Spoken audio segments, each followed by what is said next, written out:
Hello students, வணக்கம். Welcome to PSZ Chemistry Channel for Easy Learning. இன்னைக்கு NEET Chemistry 2024 Day 40 கான question பார்க்க போறோம். Question number 45. A gas is allowed to expand in a well-insulated container against a constant external pressure of 2.5 atmosphere from an initial volume of 2.50 liter to a final volume of 4.50 liter. The change in internal energy delta U of the gas in joules will be. So, நம்மள என்ன calculate பண்ண சொல்றாங்க அப்படின்னா internal energy. So, delta U நம்ம calculate பண்ண போறோம். நம்மளுக்கு என்னெல்லாம் கொடுத்திருக்காங்க அப்படின்னா pressure கொடுத்திருக்காங்க. So, external pressure எவ்வளோ atmosphere கொடுத்திருக்காங்க 2.5. So, P is equal to 2.5 atm கொடுத்திருக்காங்க. Volume கொடுத்திருக்காங்க. Expansion volume. Initial volume வந்து 2.50. So, VI is equal to 2.50 liter. Final volume வந்து 4.50. So, VF is equal to 4.50 liters. So, மேல பார்த்தோம் அப்படின்னா a gas is allowed to expand in a well insulated container னு கொடுத்திருக்காங்க. So, insulated container அப்படின்னா என்ன அர்த்தம்? Heat உள்ளேயும் வெளியேயும் exchange ஆகல அப்படின்னு அர்த்தம். So, அப்ப heat அப்படின்னா it is Q is equal to 0 னு அர்த்தம். இப்ப நம்ம என்ன செய்ய போறோம்? இருக்கிறத வச்சு நம்ம சால்வ் பண்ண போறோம். Delta U is equal to first law of thermodynamics படி Q plus W. So, Q is equal to 0. அப்ப delta U is equal to W. W அப்படின்றது நம்ம படிச்சிருக்கோம். It is minus P delta V. ஏன்னா நமக்கு வந்து workன்னு கொடுக்கல. நமக்கு pressureம் ரெண்டு வால்யூம்ஸ் கொடுத்திருக்காங்க. ஸோ அப்போ நம்ம எது சப்ஸ்டியூட் பண்ணணும் minus P delta V value substitute பண்ணணும்.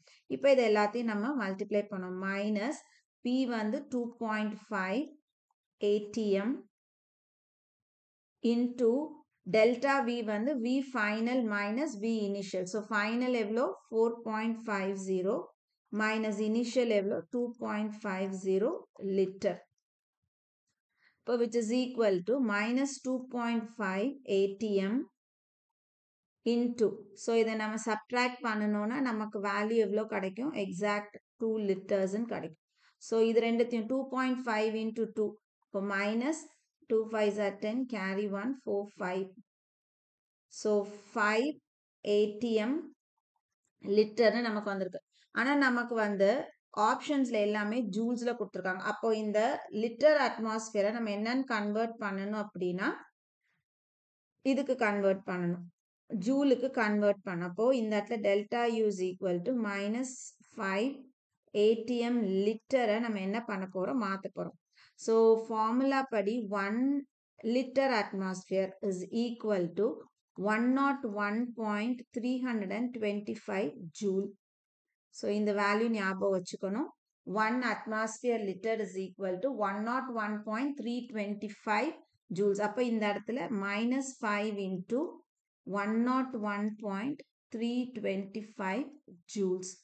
அப்போ therefore delta U is equal to இதை multiply பண்ணா நமக்கு என்ன கிடைக்கும் 5 5s are 25 2 5s are 10 12 5 3s are 15 16 carry 1 5 plus 1 6 0 5 minus. So, delta U is equal to minus 506.625 joule. இதுதான் நம்மளுடைய ஆன்சர். ஸோ இந்த ஆன்சரை தான் நம்ம ஆப்ஷனில் பார்க்கணும். ஆன்சர் வந்து minus 505.6 minus 505 கொடுத்துருக்காங்க. அப்போ இதுதான் ஆன்சர். ஆப்ஷன் பி தான் வந்து நம்மளுடைய ஆன்சர். ஸோ இந்த கொஸ்டின் புரிஞ்சிருக்கும்னு நினைக்கிறேன். வீடியோ பிடிச்சிருக்கு அப்படின்னா லைக் பண்ணுங்க, கமெண்ட் பண்ணுங்க, ஷேர் பண்ணுங்க, மறக்காம சேனலை சப்ஸ்கிரைப் பண்ணுங்க. இதே மாதிரி இன்னொரு கொஸ்டினோட உங்களை நெக்ஸ்ட் வீடியோவில் பார்க்குறேன். தேங்க்யூ.